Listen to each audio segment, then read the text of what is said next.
Hello student welcomes to Biren's academy. देखो गोटे important news आसुची निजुक्ति पाइबे आउ 28,000 शिक्षक राज्य में निजुक्ति पाइबे आउ 28,000 शिक्षक। बड़ सूचना देले गणशिक्षा मंत्री नित्यानंद गंड।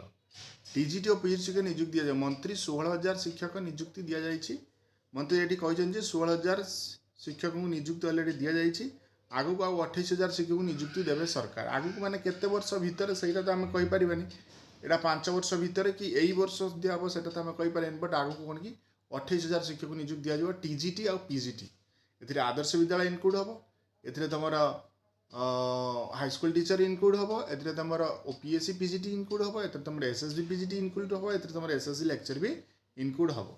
तो ये सब डिपार्टमेंट रू जो रहा ए टीजीटी पीजीटी तुम निजुक्ति दिज्व। तेन निजर जो गोल जो तुम सेट कर रखता प्रिपेरेसन जारी रखता। So thank you for watching this video.